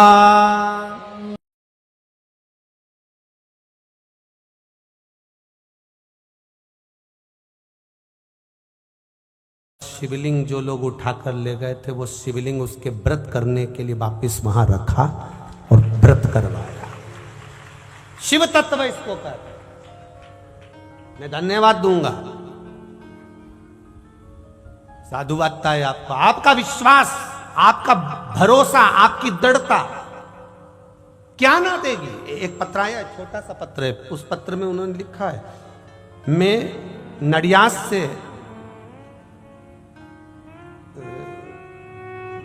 से कोई बेन का नाम लिखा है। अब क्या नाम लिखा है मेरे को इतना ध्यान नहीं आ रहा। जनता बेन है क्या, वो कौन सी बहन लिखा है? नडियाद से छोटा सा पत्र है। किसने लिखा है? जिसने भी लिखा हो खड़ी हो जाना है। जिसका बेटा IAS ऑफिसर बना है,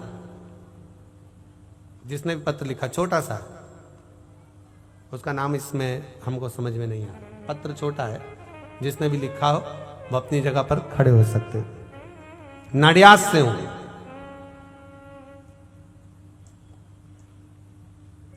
मेरा बेटा 5 साल से परीक्षा दे रहा था आईएएस ऑफिसर बनने के लिए, पर क्लियर नहीं हुआ। और जब क्लियर नहीं हुआ तो किसी ने कहा कि पंडाल में बैठकर एक बार शिव महापुराण की कथा सुन ले और पशुपतिनाथ व्रत प्रारंभ कर दे। मैंने और मेरे बेटे ने बड़ोदरा की कथा का स्मरण किया और पशुपतिनाथ व्रत का क्रम प्रारंभ किया।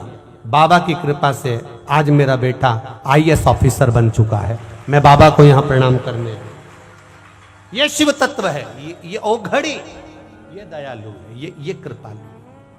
भक्ति दृढ़ी करिए, विश्वास दृढ़ी करिए। लोग कहेंगे आपको, कंजरी क्यों जा रहे हो, टीवी पर भी तो कथा आ रही है, क्यों पंडाल में बैठकर सुन रहे हो, किस लिए जा रहे हो? पंडाल में बैठना मतलब कंकर संकर से अपने दिल की बात जब बैठते हो तो वो शरीर से कहा हुआ, चित्त से कहा हुआ वहां श्रवण करना। हम तो कई बार कहते हैं, जितने लोग मोबाइल पर सुन रहे हैं, टीवी पर सुन रहे हैं, उनसे भी कहेंगे दिल से सुनो, हृदय रखकर सुनो। 3 घंटे की कथा में आधा घंटा तो मूछ वाला भैया ले जाता है, बचता है 2.5 घंटा, और 2.5 घंटे में भगवान का भजन करने का मौका मिलता है। ऐसी लगन जोड़ लो महादेव से, ऐसा चित्त जोड़ लो महादेव से कि तुम टीवी के सामने बैठकर भी कथा सुन रहे हो तो मेरा महादेव तुम्हारे पास खड़ा हुआ है, तुम्हारे कष्ट को हरने, तुम्हारे दुख को हरने। करो भजन।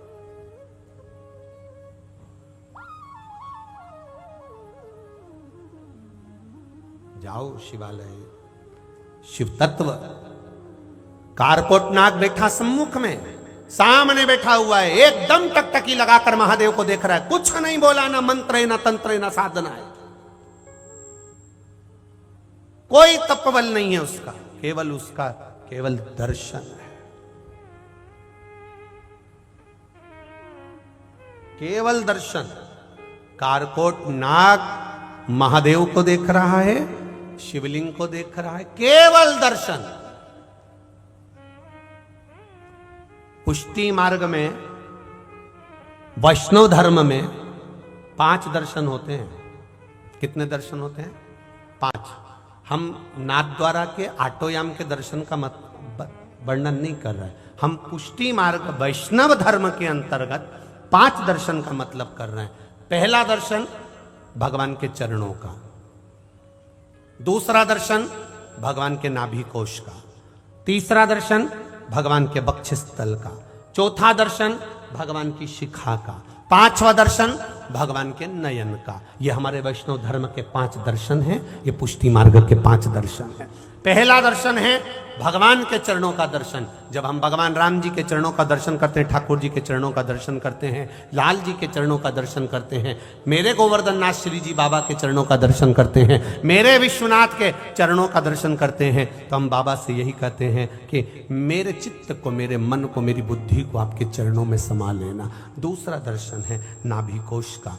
नाभि का दर्शन जब हम करते हैं, मेरे राम जी की नाभि का करा, ठाकुर जी की नाभि का करा, नारायण भगवान की नाभि का करा, भगवान की नाभि का, देवादिदेव महादेव की नाभि का दर्शन करा। जब हम नाभि का दर्शन करते हैं तो देवादिदेव महादेव से कहते हैं, भगवान से कहते हैं, राम जी से कहते हैं, ठाकुर जी से कहते हैं, हे प्रभु आपकी नाभि इतनी गहरी थी जिसमें ब्रह्मा जी हजारों वर्ष तक तप करते रहे और आपने ब्रह्मा जी को कमल के पुष्प के ऊपर बाहर निकाल दिया। उसी तरह ये भव सागर बहुत गहरा है, हमको भी बाहर निकाल देना। ये नाभि का दर्शन कर रहा है, ये नाभि का दर्शन कर रहा है। तीसरा दर्शन है वक्षस्थल का दर्शन, भगवान के हृदय का दर्शन।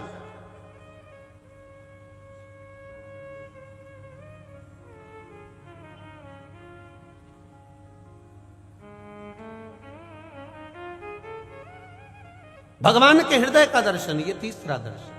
तृतीय दर्शन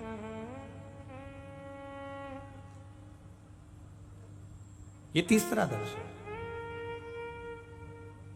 और भगवान के हृदय का जो दर्शन है, हम भगवान से, क्योंकि सारे संत, साधु, सन्यासी, तपस्वी, साधक, उपासक, भगत, ये सब जब प्राण छोड़ते हैं, कोई संत, कोई साधु, कोई सन्यासी, कोई तपस्वी, कोई भगत भगवान का अपना प्रिय भक्त जब प्राण छोड़ता है तो वो कहाँ जाता है?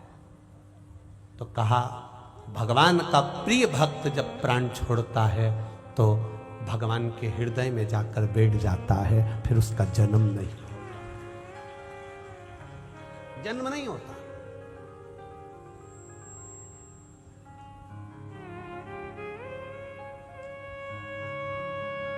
नींबू ज्यादा आते हैं तो अपन अचार डाल लेते हैं, केरी ज्यादा आती है तो अपन अचार डाल लेते हैं, आंवला ज्यादा आता है तो अपन मुरब्बा डाल लेते हैं, अचार डाल लेते हैं, मिर्ची अच्छी आ रही है तो अपन अचार डाल लेते हैं। अभी जिग्नेश भाई ने भी डाला हो, पूछ लेना बोले। जो अच्छा आया हमने उसका अचार डाल लिया। अचार डालकर हमने उसको किसी बर्तन में नहीं रखा, कांच की बरनी में रखा। जब भी कोई फिल्म बनाने वाला फिल्म बनाता है तो इसको जो हृदय होता है ना, उसको दिल को कांच का टुकड़ा कहता है। इसलिए लोग गाना गाते ना, अगर दिल हमारा शीशे के बदले पत्थर का होता, न टूटता न फूटता।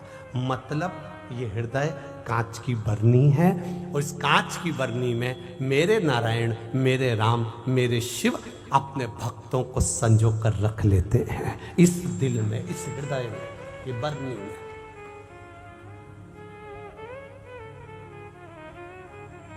भक्ति का भगवान के हृदय का दर्शन मतलब सारे संतों का, साधुओं का, गुरुओं का, भक्तों का दर्शन अगर कहीं नहीं करने जा सकते, रोज कुंभ के मेले में नहीं जा सकते, तुम रोज कहीं संत का दर्शन करने नहीं जा सकते, तो मेरे भगवान के हृदय का दर्शन कर लो, उसमें सारे संतों का दर्शन है। तीसरा दर्शन है ये चौथा दर्शन है भगवान की शिखा, चोटी। नाथ द्वारा जाओ तो मेरे श्री जी बाबा की चोटी ऊपर से नीचे, नीचे से ऊपर, ऊपर से नीचे जाती हुई तुम्हें दर्शन होंगे। श्रीनाथ जी का कोई फोटो हो, उनका दर्शन करेंगे तो शिखा का दर्शन होगा। लड्डू गोपाल हो, उनकी शिखा का दर्शन होता है। शिखा का दर्शन मतलब उन्नति की सीढ़ी पर कितने भी चढ़ जाओ, कितने भी चढ़ जाओ, पर भगवान के चरणों को मत भूलना। ये चोटी कहवी, शिखा कहवी। भारत के 10 लोग अमेरिका घूमने के लिए गए, उन्होंने एक होटल बुक कर ली, एंजॉय के हिसाब से गए थे घूमने पे, होटल बुक कर ली। होटल के मालिक ने कहा देखिए कमरा तो बुक कर लो, परंतु रूम जो है वो 100 मंजिल ऊपर मिलेगा। कि चलेगा, लिफ्ट लगी, लिफ्ट दबाई, 100 मंजिल ऊपर जाना आना, और उसमें दिक्कत क्या है, जाना आना चल। अब ये 10 लोग भारत के घूम रहे थे, 4-5 दिन घूमे। छठे दिन जब घूम कर आए, होटल में आए, बटन दबाई, लाइट नहीं थी। मैनेजर से कहा हमारा कमरा 100 मंजिल ऊपर है, हम कैसे जाएंगे? उन्होंने कहा सीढ़ियां लगी है, चढ़ जाओ। 100 मंजिल ऊपर, हाँ इन सीढ़ियों से चढ़कर जाइए। कोई नीचे का रूम दे दो ना थोड़े समय के लिए, रात भर तो रुकना है, हमें कल वापिस जाना है। नहीं नहीं, रूम तो नहीं है, आपको 100 मंजिल ऊपर जाना पड़ेगा। 10 व्यक्ति ने विचार करा कैसे चढ़ेंगे? कि चढ़ जाएंगे, अपन तो भारत के रहने वाले हैं, चढ़ने में पीछे कहाँ हटते हैं। अपनी अपनी बात के ना, बात करते करते तो अपन कोसों दूर चले जाते हैं। कहो, एक व्यक्ति ने अपनी दुख भरी बात कही, 10 मंजिल ऊपर चढ़ गए। दूसरे ने दुख भरी बात कही, 20 मंजिल ऊपर पहुंच गए। तीसरे ने कही, 30 मंजिल ऊपर पहुंच गए। 90 व्यक्ति ने कहा, 90 मंजिल ऊपर पहुंच गए। 10वें व्यक्ति से कहा अब तू अपनी दुख भरी कथा कह। उसने कहा मैं अपनी दुख भरी कथा कहूंगा तो तुम सब रो पड़ोगे। ऐसी दुख भरी कथा तेरी कौन सी है? कुछ नहीं, कमरे की चाबी नीचे रह गई है, कमरे की चाबी। सब ने जूता निकाला, जो धोने पड़े ना ऐसा धोया। पहले बोलते नहीं बना, मेरा नंबर नहीं आया था, अब नंबर के चक्कर में 90 मंजिल ऊपर पहुंच चुका है। अब क्या करें? तो फिर सबने कहा नीचे चलो, फिर नीचे आए। अच्छे से सुन लेना, समझ लेना। कितना भी धन कमा लेना, कितना भी वैभव कमा लेना, कितनी भी सत्ता कमा लेना, बैकुंठ नहीं मिलेगा धन और दौलत से। परमात्मा के बैकुंठ धाम जाने की चाबी ये शिव महापुराण की कथा है। ऊपर से फेंक दिया जाएगा, जा वापिस नीचे, चाबी ला, फिर अंदर जा। और जिसको ये चाबी मिल गई, वहीं पे खड़े होकर बोलना चालू कर दिया, श्री शिवाय नमस्तु, श्री शिवाय नमस्तुभ्यम। जैसे ही बोला तो चित्रगुप्त महाराज ने कह दिया, चाबी तुम्हारे पास में, अंदर चले जाओ, जाओ अंदर, और बैकुंठ का दरवाजा खुल जाएगा, आप प्रवेश कर जाओगे। ये चाबी है शिव कथा। भगवान शंकर का नाम ये चाबी है, भगवान का भजन ये चाबी है, शिव तत्व ये चाबी है, शिव की कथा ये चाबी है। केवल कंजरी वालों, हलोल वालों, या जितने आस्था चैनल पर सुन रहे हैं, जितने फेसबुक यूट्यूब पर सुन रहे हैं, केवल ये चाबी आपके पास में नहीं है। ये चाबी तो तुलसीदास जी के पास में भी थी, ये चाबी वेद व्यास जी के पास में भी थी। जितनी पुराण की रचना करी वेद व्यास जी ने, विष्णु पुराण लिखा, बराह पुराण लिखा, ब्रह्मवेत्ता पुराण लिखा, गर्ग संहिता, जितने भी पुराण, नारद पुराण, पद्म पुराण, जितने पुराण वेद व्यास जी ने लिखे, सबसे पहले सारे पुराण में सबसे पहले शंकर जी की कथा लिखी। रामचरितमानस तुलसीदास जी ने लिखी, सबसे पहले शंकर जी की कथा लिखी। वाल्मीकि बाबा ने वर्णन करा, सबसे पहले शंकर जी की कथा लिखी। ऐसी कोई पुराण नहीं, ऐसा कोई शास्त्र नहीं, ऐसा कोई वेद नहीं, ऐसा कोई पल नहीं जिसमें शंकर जी का गुणगान नहीं। क्यों? क्योंकि सबको मालूम था पहले ये चाबी का होना जरूरी है। जो शंकर का हो गया उसके लिए मार्ग खुल गया, जो शिव का हो गया उसके लिए मार्ग खुला। करो शिव का भजन।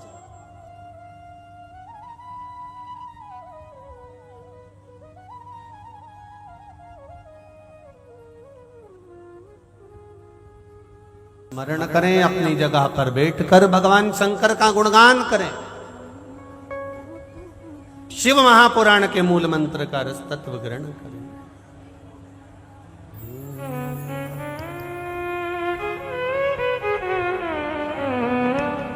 श्री शिवाय नमस्तुभ्यं, श्री शिवाय नमस्तुभ्यं, श्री शिवाय नमस्तुभ्यं, श्री शिवाय नमस्तुभ्यं, श्री शिवाय नमस्तुभ्यं।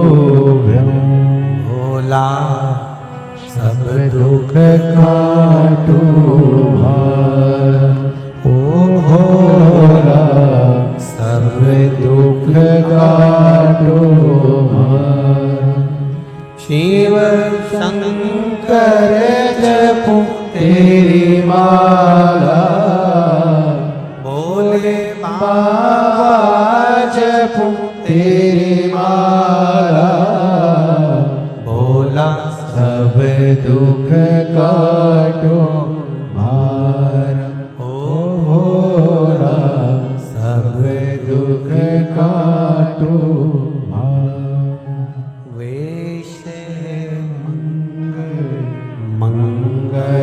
मंगलकारी वैश्य मंगलकारी, शमशान वासी हमारा, शमशान वासी हमारा। भोला सब दुख काटो मारा, ओ भोला सब दुख काटो मारा। भगवान शिव की कथा करते, आप हृदय से श्रवण करें, वो हृदय से सुख देता। कारकोट मौन होकर बैठा है, कुछ नहीं पढ़ रहा, कुछ स्तुति नहीं कर रहा, कोई मंत्र नहीं जानता, कोई तप नहीं जानता, केवल भगवान को निहार रहा।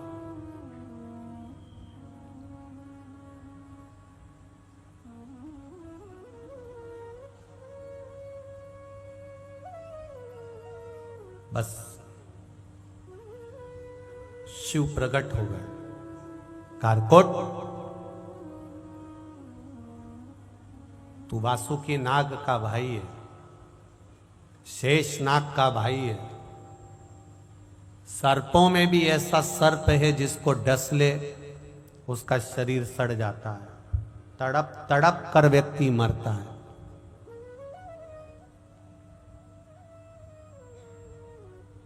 क्या चाहिए तुझको?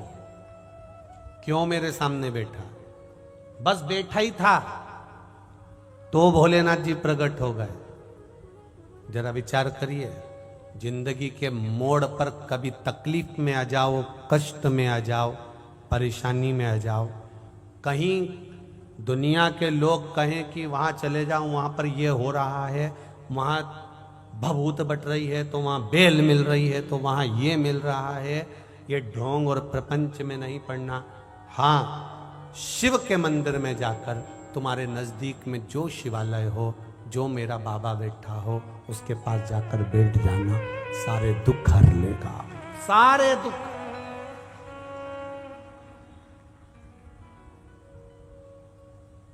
एक पत्र है,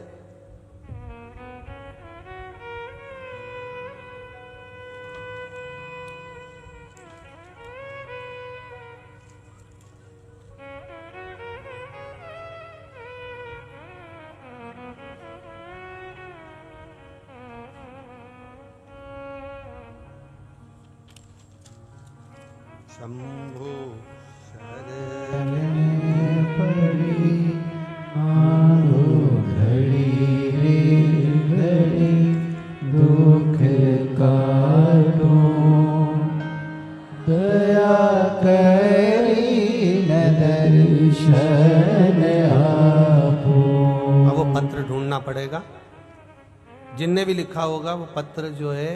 बड़ौदा की कथा में एक माँ ने अपने बच्चे से कहा कि तेरा सीए पास नहीं हो रहा,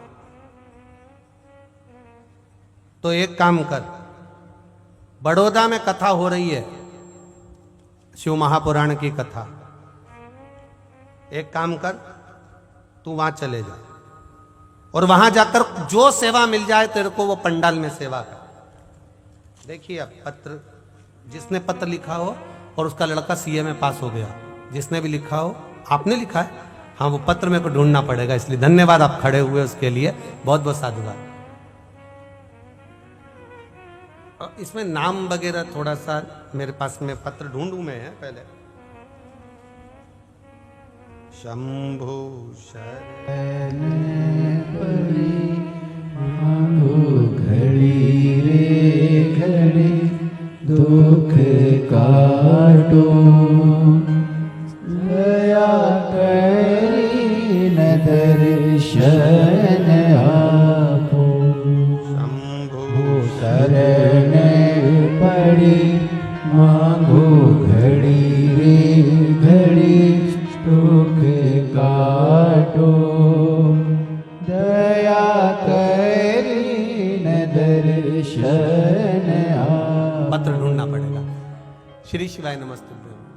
क्या नाम लिखते बाबू? जरा देव ना, माइक पहुंचाओ जरा। सिद्धार्थ, हाँ सिद्धार्थ, पहुंचाओ जरा माइक, पहुंचाओ।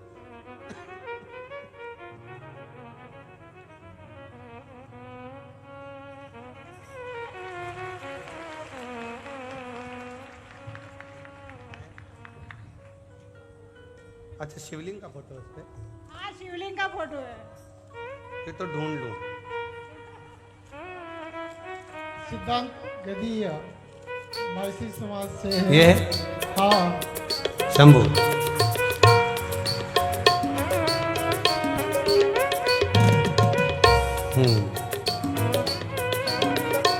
बड़ौदा गुजरात से, मूल निवासी राजस्थान में चित्तौड़गढ़ जिला से, सावा गांव से हूँ।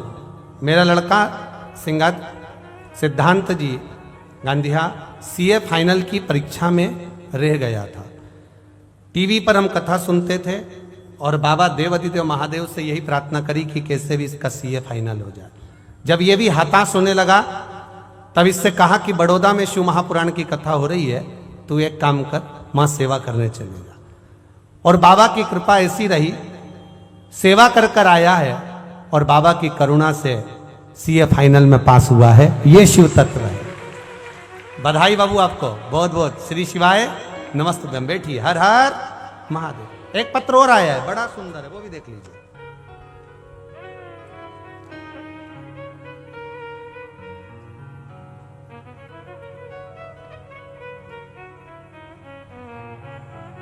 ऐसा पत्र है, इसमें नाम मेरे को समझ में नहीं आ रहा, गुंजा लिखा है कि क्या लिखा है। ठीक है, जिसका भी पत्र है, जिस देख लो जरा एक बार, कोई का जिसने पत्र लिखा है, उसने लिखा है मैं बड़ौदा गुजरात की रहने वाली हूं। अब गुंजा नाम लिखा है, क्या लिखा है? बड़ौदा गुजरात की रहने वाली हूं। आपने कहा था कि जो एक बार पंडाल में आने से महादेव मनोकामना पूर्ण करता है। मेरी बेटी 3 साल से सीए का एग्जाम दे रही थी, पर एक बार भी वो उत्तीर्ण ना हो पाई, और बाबा की कृपा से बड़ौदा की कथा में वो आई और बड़ौदा की कथा में बैठकर कथा सुनी और वो सीए पास हुई। ये पत्र जिसने भेजा हो, आप ही ने भेजा? हाँ, एक बार दोनों हाथ हिला दो ऐसा। श्री शिवाय नमस्तुभ्यम। बधाई आपको, बहुत बहुत बहुत बहुत साधुवाद। ये शिव तत्व है। ओ घड़ी,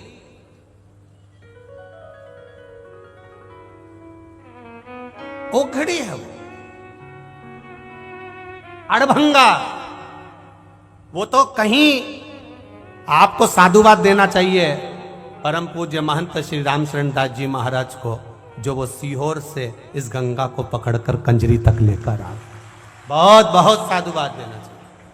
और यजमान परिवार को भी साधुवाद दूंगा कि कंजरी वालों को ये मौका मिला है, हलोल वालों को ये मौका मिला है।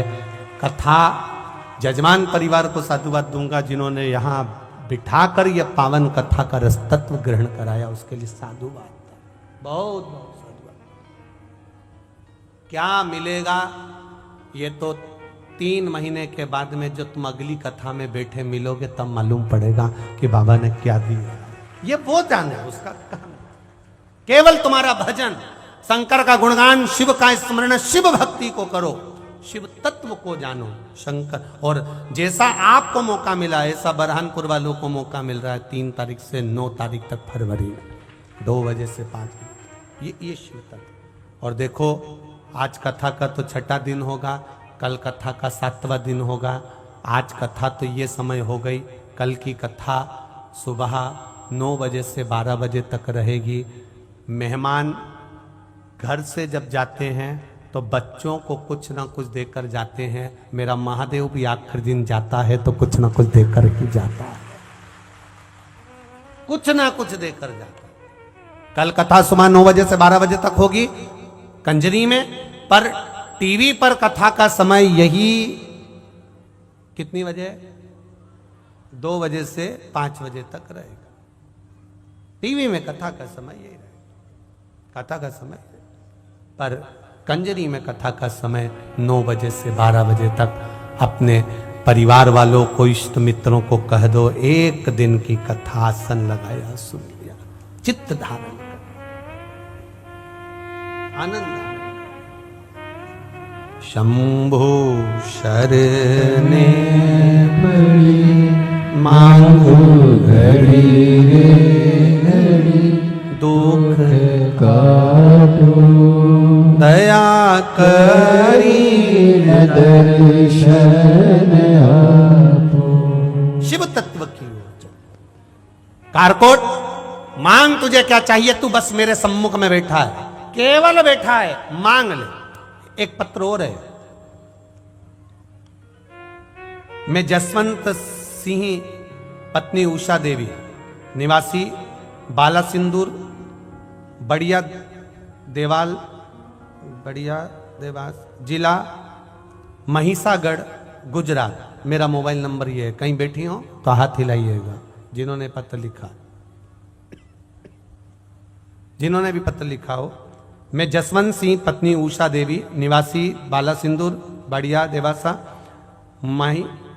महिसागढ़, गुजरात। कहीं बैठी हो तो हाथ हिलाइएगा। बैठी है पीछे? हाँ जी, हाँ जी, हाथ हिला दीजिए, हाथ दिख गए। श्री शिवाय नमस्तुभ्यं। गुरुजी, मैं उषा देवी श्री राम शिव महापुराण कथा कंजरी हालोल से पंडाल में बैठकर कथा सुन रही हूं।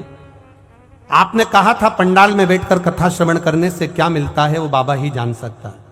पर गुरुजी, आज मैं पत्र इसलिए लिख रही हूं, मैं 3 चीजें लेकर पंडाल में कथा सुनने के लिए आई थी 7 दिन के लिए, और बाबा ने 7 दिन के अंदर मेरी तीनों मनोकामना पूर्ण कर दी। मैं बाबा को प्रणाम करती हूँ। गुरुदेव, मेरे बच्चे का कान का ऑपरेशन होना था, उसका पर्दा बेकार हो गया था। गुरुदेव, बाबा की कृपा से मैं कथा सुनने के लिए आई और वहां से सूचना आ गई कि ऑपरेशन की जरूरत नहीं है, बच्चा ठीक हो गया। मैं क्या क्या बखान करूं। 3 चीजें मेरी बाबा ने मुझे प्रदान कर दी यहीं बैठे बैठे। ये शिव तत्व है, दिल से सुनो। चाहे राम जी के दर्शन करो, चाहे कृष्ण के करो, चाहे शिव के करो। बैठो बहन, श्री शिवाय नमस्तुभ्यं। चाहे तुम्हारा मन पड़े वहां जाओ, पर दिल से उसका गुणगान करो, दिल से करो। अब करो भजन उसका दिल से, स्मरण करो दिल से, सुनेगा। शिव कथा कह रही है, एक क्षण भी मिले, एक दिन भी मिले, आधा घंटा भी मिले, 5 मिनट भी मिले, 15 मिनट भी मिले, उसको नहीं छोड़ना। प्रयागराज वालों को संतों की कृपा से 2 दिन मिले, 30 और 31 जनवरी, 4 बजे से 7 बजे तक प्रयागराज के मेले में। 1 घंटा भी मिले, 15 मिनट भी मिले तो ले उसको, शिव तत्व को धारण करो, शिव को उतारो। कहा, कारकोट मांग तुझे क्या चाहिए?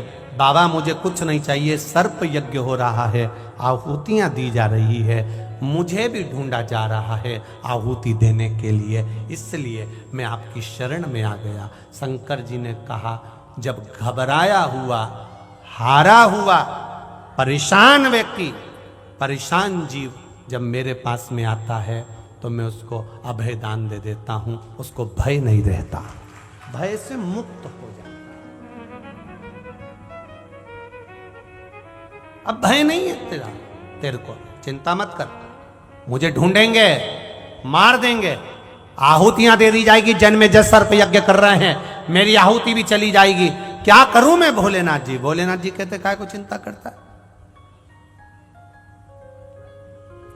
शिवलिंग के नजदीक में आने के बाद, शिवलिंग के पास में जाने के बाद व्यक्ति को अपनी जो भी टेंशन है, जो भी चिंता है, जो भी परेशानी है, वो छोड़ देना। किसके ऊपर छोड़ देना है? जो लोटा भर के जल चढ़ा रहे हो, महादेव के ऊपर जल चढ़ाते समय सब छोड़ते जाओ कि अब तुम्हें संभालना है। ये हाथ मैंने आपको पकड़ा दिया है, अब मुझे नहीं संभालना, अब आपको संभालना। अब सौंप दिया इस जीवन का सब भार तुम्हारे हाथों में। संपूर्ण अपने जीवन का सारा तत्व शिव जी को दे दिया। जैसे आज पूरा भारत मां नर्मदा जी की जयंती मना रहा है, मां नर्मदा जी का जन्मोत्सव मना रहा है। सभी को मां नर्मदा जी के जन्मोत्सव की बहुत बहुत बधाई। संपूर्ण भारतवासियों को मां नर्मदा के प्राकट्योत्सव की, जन्मोत्सव की बधाई। तपबल बढ़ा। नर्मदा जी ने क्या करा था? क्या करा नर्मदा जी ने? बस केवल देवाधिदेव महादेव के स्वरूप से प्रकट होकर उन्हीं के सामने जाकर खड़ी हो गई थी, कुछ नहीं बोली, कुछ नहीं, एक शब्द भी नहीं बोली, बस खड़ी है। और देवाधिदेव महादेव ने दे दिया। ब्रह्मा जी के कमंडल में जाकर बैठ जा। नर्मदा जी बोली, मैं और ब्रह्मा जी के कमंडल में? हां। क्यों? भगवान शंकर जी ने कहा, ब्रह्मा जी ने भगवान नारायण के चरण धुलाए थे, उनका कमंडल का पानी खाली हो गया था, उनका कमंडल खाली है। जो ब्रह्मा जी ने चरण दुलाए थे उनके कमंडल का जल ब्रह्माणी ने अपने कमंडल में झेल लिया है। वो कमंडल का जल जब भागीरथ बाबा तप करेंगे, साधना करेंगे, तो वो कमंडल का जल भागीरथ जी के कहने पर शंकर जी कहते हैं मेरी जटा में आता है, और वो जल गंगाल में से निकला तो गंगा जल बन जाता है। तो ब्रह्मा जी का जो कमंडल खाली हुआ है उसके अंदर जाकर बैठ जा। पहले नर्मदा जी का नाम सरिता था। सरिता जाओ बैठ जाओ ब्रह्मा जी के कमंडल में। ब्रह्मा जी के कमंडल का नाम नारबद्य था। जब राजा पुरुकुस ने तप करा तब सरिता कमंडल में से निकल कर बाहर आई।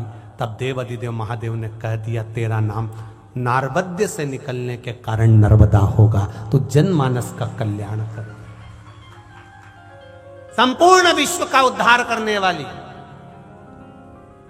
जा गंगा का स्नान, यमुना का पान और नर्मदा जी का दर्शन संपूर्ण विश्व का कल्याण कर देता,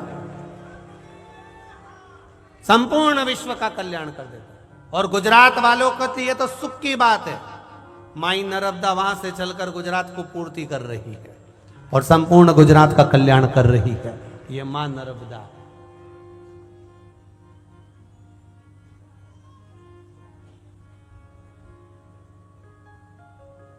एक लाइन का स्मरण, कोई खड़ा नहीं होगा, पक्का पक्का ना, खड़े तो नहीं होगे? हाँ बस ठीक है। थारो निर्मल निर्मल पानी नर्मदा महारानी, थारो निर्मल निर्मल पानी नर्मदा महारानी, नर्मदा महारानी, नर्मदा महारानी, ओ नर्मदा महारानी, नर्मदा महारानी। तुम नहीं सुधरो, खड़े हो ही गए आके। थारो निर्मल निर्मल पानी नर्मदा महारानी, थारो निर्मल निर्मल पानी नर्मदा महारानी, ओ नर्मदा महारानी, नर्मदा महारानी, ओ नर्मदा महारानी, नर्मदा महारानी। थारो निर्मल निर्मल पानी नर्मदा महारानी, थारो निर्मल निर्मल पानी नर्मदा महारानी। थारा जल मां विष्णु जी नाये, थारा जल में विष्णु जी नाये, ओ थारा जल मां विष्णु जी नाये, थारा जल में विष्णु जी नाये, विष्णु आय मैया डुबकी लगाई, विष्णु जी नाय मैया डुबकी लगाई, विष्णु जी नाय मैया डुबकी लगाई, विष्णु जी नाय मैया डुबकी लगाई। हो सेवा हो असी सेवा करे लक्ष्मी रानी, माई नर्मदा महारानी, ओ थारो निर्मल निर्मल पानी नर्मदा महारानी, ओ थारो निर्मल निर्मल पानी नर्मदा महारानी, ओ नर्मदा महारानी, नर्मदा महारानी, ओ नर्मदा महारानी, नर्मदा महारानी। थारो निर्मल निर्मल पानी नर्मदा महारानी, थारो निर्मल निर्मल पानी नर्मदा महारानी, ओ थारो निर्मल निर्मल पानी नर्मदा महारानी, थारो निर्मल निर्मल पानी नर्मदा महारानी। नर्मदे हर हर महादेव। बैठ जाओ अपनी जगह पर।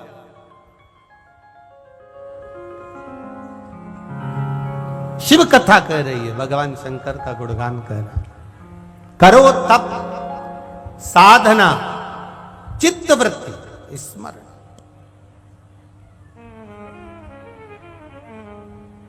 बस आप कृपा कर दो महादेव। शिव जी ने कारकोट नाग को कहा, सुन कारकोट,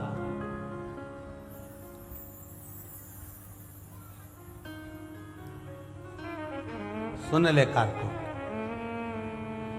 तू मेरी शरणागति में आ गया है। विश्वास रख, जन्मेजय मेरे शिवालय के सामने आए हुए को उठाकर नहीं ले जा सकता। बैठ जाओ।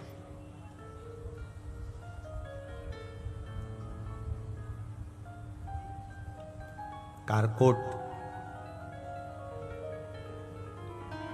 शिवलिंग के नीचे छुपकर बैठ गया। छुपा है, बैठा है। शंकर भगवान ने फिर कहा, कारकोट तुझे छुपने की जरूरत नहीं है, तू प्रकट हो जा, सामने आ। जो शंकर का होता है उसको डरने की जरूरत नहीं होती है। अकाल मृत्यु वो मरे जो काम करे, चंडाल का काल उसका क्या बिगाड़े जो भक्त हो महा काल का। जो शिव का उपासक होता है उसको भय नहीं।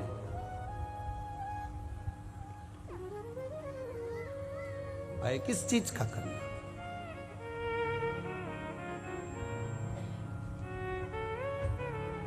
भगवान देवाधिदेव महादेव के पुत्र षडानंद कार्तिकेय जी द्वारा तारकासुर को मरना है। कार्तिकेय जी से माता पार्वती जी ने कह दिया कि तुम तारकासुर को मार दो, पर तारकासुर के हृदय में शिव का निवास है, शंकर जी का निवास। पूरी पुराण उठाकर देखना तुम, शिव पुराण। यहां अगर कहीं गीता प्रेस गोरखपुर की कोई दुकान लगी हो तो वहां से शिव पुराण लेकर जाना, पढ़ना। हम भी वही पढ़ते हैं।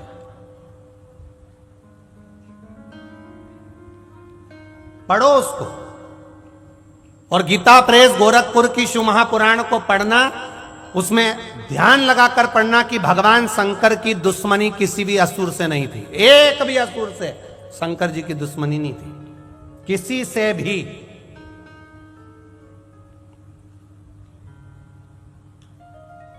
रावण से उनकी दुश्मनी नहीं, कंस से उनकी दुश्मनी नहीं, तारकासुर से उनकी दुश्मनी नहीं, त्रिपुरासुर से उनकी दुश्मनी नहीं, तारकासुर के 3 बेटे तारकाक्ष, विदुमाली, कमलाक्ष की से उनकी दुश्मनी नहीं, भस्मासुर से उनकी दुश्मनी नहीं, किसी से उनकी दुश्मनी नहीं। भस्मासुर तो शंकर भगवान का भक्त था, इतना भक्त कि शिव जी के पीछे पड़ गया।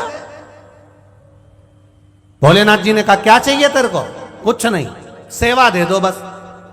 जैसे कोई गुरु जी के पास जाए और कहे कि साहब हमको यहां पर क्या करना है बता। सेवा करना है, सेवा करना है, कुछ भी ले लो सेवा, जो तुम्हारा मन पड़े वो सेवा लो। शंकर जी ने कहा, सेवा तुझे जो चाहिए वो ले ले। नहीं, आप बताओ मेरी सेवा क्या है? शंकर भगवान ने कहा, ऐसा करा कर, रोज मेरे लिए चिता की भस्म लाके दिया कर और मैं शरीर पे लगाऊंगा, बस इतनी सेवा तेरी है। अब वो भस्मासुर चिता की भस्म लेकर आ जाता, शिव जी को दे देता। एक बार भस्मासुर भस्म ढूंढने गया, 2-4-6 महीने बाद उसको भस्म नहीं मिली, बड़ा टेंशन में आ गया, मेरी सेवा अधूरी रह गई। उसकी पत्नी ने पूछा, तुम रोटी क्यों नहीं खा रहे, भोजन क्यों नहीं कर रहे? उसने कहा, शंकर जी ने सेवा दी थी चिता की भस्म लाने के लिए, अब तो लोग मर ही नहीं रहे, तो भस्म कहां से लाऊंगा? पत्नी भी चतुर थी, उसने कह दिया, अपनी खुद की फैक्ट्री चालू करो, दूसरे की फैक्ट्री का माल कब तक लाओगे? अपनी खुद की कंपनी डालो, आत्मनिर्भर भारत, स्वयं का कोई व्यापार करिए, अपनी खुद की कंपनी चालू करिए। क्या करना पड़ेगा? शंकर भगवान से वर प्राप्त करो कि तुम जिस पे हाथ रखो वही भस्म, ताजी ताजी भस्म तुम्हें रोज मिल जाएगी। तुम शिव जी को दिया ना, अपनी खुद की कंपनी, तुम्हारा मन पड़े उसको निपटा दो, हाथ ही तो रखना।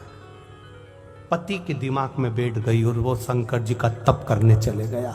भोलेनाथ जी ने कहा, मांग तुझे क्या चाहिए? प्रभु, रोज चिता की भस्म ढूंढने जाता हूं, कभी मिलती कभी नहीं मिलती, बहुत टेंशन में आ जाता हूं। आपको रोज भस्म चाहिए, कब तक दूसरी कंपनी का माल लाऊंगा? इसलिए मुझे आशीर्वाद दे दो, जिस पे हाथ रखूं वही भस्म। शंकर जी भी भोले थे, उनने कह दिया तथास्तु।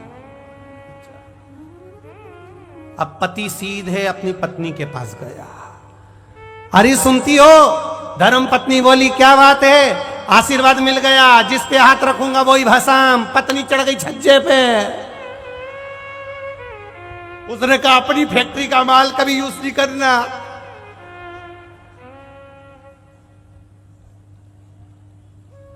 जिसकी खुद की किराने की दुकान होती है वो अपना बरनी को खोलकर उसमें से टॉफी कभी नहीं खाता, दूसरे की दुकान में जाके खाता। तो उसने सोचा ये अपने को निपटा देगा, तो ऊपर चढ़ गई वो। अब ऊपर चढ़ के क्या बोली? आशीर्वाद मिल गया, हाओ जिस पे हाथ रखूंगा वो भस्म। किसी पे प्रैक्टिकल करके देखा? शंकर जी पे 1% भी विश्वास मत करना, वो कभी भी आशीर्वाद पूरा नहीं देते। अच्छा, हाँ प्रैक्टिकल करके देख लो। किस पे हाथ रखूं तू बता? जिसने आशीर्वाद दिया उसी के पास चले जा। अगर उनने सही दिया होगा तो मालूम पड़ जाएगा, और नहीं दिया होगा तो मालूम पड़ जाएगा। बस चले गया। हर हर महादेव। भोलेनाथ जी ने पूछा, यहां काय को आ गया? प्रैक्टिकल करना है। कैसा प्रैक्टिकल? तुम्हारे ऊपर हाथ रखना। पास में बैठी थी पार्वती जी, सबसे पीछे भाग गई पीछे। जिस दिन से शंकर जी के पास भस्मासुर आया उस दिन से पार्वती पीछे हो गई। किसी भी शंकर जी के मंदिर में जाकर देख लेना, शंकर जी यहां बैठे मिलेंगे, पार्वती पीछे हाथ जोड़ के बैठी मिलेंगे। इन्हीं से मिलो। पार्वती हमेशा हाथ जोड़ के ये कहते, हमसे हमारे पास आना ही मत, इनसे भिड़ लो, जो कुछ कर। आराम से ऊपर बैठी पीछे साइड में, जाओ तुम इनसे मिलो। शंकर भगवान ने मन में सोचा, तेरे को ये अक्ल कौन ने दी रे?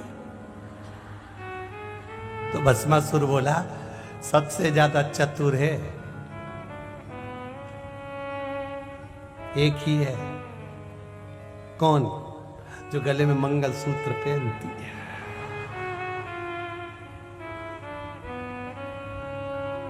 वो खुद का मंगल करती, बाकी का सबका अमंगल कर देती। वो बड़ी विचित्र है। अच्छा, हाँ, उसी ने कहा है प्रैक्टिकल तो करूंगा। महादेव बोले, मेरे ऊपर क्यों कर रहा है? तू घर गया था ना अपनी पत्नी के पास, वो ही तो ऊपर बैठ के बोली है। महादेव बोले, कितनी चतुर है पता, ऊपर बैठ के वो बोली है और हमको निपटाने चली है। महादेव बोले, मेरे ऊपर हाथ नहीं रख सकते। इतने में भस्मासुर बोला, मुझे पहले ही मालूम था, मेरी पत्नी बोली थी तुम कभी पूरा आशीर्वाद नहीं देते हो, अब तो तुम्हारे ऊपर रख के देखूंगा, चाहे कुछ भी हो जाए। पड़ गया पीछे, महादेव आ गए, भागते गए भागते गए भागते गए। भगवान विष्णु ने पूछा, क्या हो गया? भस्मासुर आ रहा आशीर्वाद देने। सब भगवान नारायण ने स्त्री का रूप ले लिया, भस्मासुर के सामने जाके खड़े हो गए। कितने हैंडसम हो, एकदम प्रिंस लग रहे हो, एकदम जोरदार राजा दिख रहे हो। अच्छा, इतना सुंदर हो? हाँ। भस्मासुर ने कहा, तुम भी कम सुंदर नहीं हो, मेरे से शादी करोगी? भगवान विष्णु बोले, मैं तो कब से तुमसे शादी करने को तैयार हूं, पर मुझे नृत्य का बड़ा शौक है, नाचने का। मेरे बराबर अगर कोई नाच लेगा तो शादी कर लूंगी। इतने में भस्मासुर बोला, मैं तो नाचने में एक्सपर्ट हूं, नाच के बताऊं। भगवान बोले मैं जैसा नाचू वैसा नाचना पड़ेगा, नाचो। भगवान ने ऐसा करा, भस्मासुर ने ऐसा करा, भगवान ने ऐसा करा, भस्मासुर ने ऐसा करा, भगवान ने ऐसा करा, भस्मासुर ने ऐसा करा, भगवान ने ऐसा करा, भस्मासुर ने ऐसा करा, भगवान ने ऐसा करा, भस्मासुर समाप्त। शिव शिव है, शंकर शंकर है, ओगड़ी ओगड़ी है। मेरे पास आने के बाद भस्म, तो यहां शिव कहते हैं मेरे नजदीक आने वाले को भय से मुक्त कर देता हूं। वो देव अधिदेव महादेव है, कोई साधारण नहीं है मेरा देव अधिदेव महादेव, सहज नहीं महाराज। किसी से बैर नहीं मेरे महादेव का, सबसे प्रेम है, ऐसा मेरा महादेव है। भगवान शिव कारकोट को आनंद प्रदान करते हैं और पार्वती मैया शिव जी से कहकर भगवान श्री गणेश जी का ब्याह पक्का करती हैं। रिद्धि सिद्धि गणेश जी के साथ पधार रही हैं। कल कथा का समय कंजरी में सुबह 9 बजे से 12 बजे तक रहेगा। टीवी पर कथा 2 बजे से 5 बजे तक आएगी। 30 और 31 जनवरी को सुंदर शिव चर्चा आनंद के साथ में, त्रिवेणी शिव चर्चा, सतुआ बाबा सेवा शिविर, खाक चौक महावीर रोड, खाक चौक पुलिस थाना के पास, माघ मेला प्रयागराज में होगा। शाम को 4 बजे से 7 बजे तक 2 दिन वहां रहना होगा। 2 दिन वहीं सत्संग होगा और शिव चर्चा होगी। जितने प्रयागराज में जो भी भक्त लोग रहते हैं वो इस क्लिप को अवश्य डालें, जिससे प्रयागराज के आसपास के लोग सुंदर शिव चर्चा में 2 दिन पधारें और आनंद लें। आगे 3 फरवरी से 9 फरवरी तक शिव महापुराण की कथा बरहानपुर की पावन धरा पर, ब्रह्मपुर की पावन धरा पर, नवीन कृषि मंडी में दोपहर 2 बजे से 5 बजे तक होगी। आप सब आनंद लीजिए। हर हर जय जय श्री राधे। सभी भक्तों को हर हर महादेव, सादा जैसे कृष्णा, श्री शिवाय नमस्ते। रिद्धि सिद्धि भगवान गणेश जी के गले में जयमाला दे रही हैं, जोरदार ताली बजाएं। और श्री गणेश जी महाराज रिद्धि सिद्धि के गले में जयमाला पहना रहे हैं। गणेश जी ने जयमाला पहनाई, रिद्धि सिद्धि ने वही जयमाला उतारकर श्री गणेश जी महाराज को पहनाई है। भाव भक्ति के साथ 7 दिवसीय कथा का 6ठा दिवस यहाँ विराम ले रहा है। कल कथा का 7वां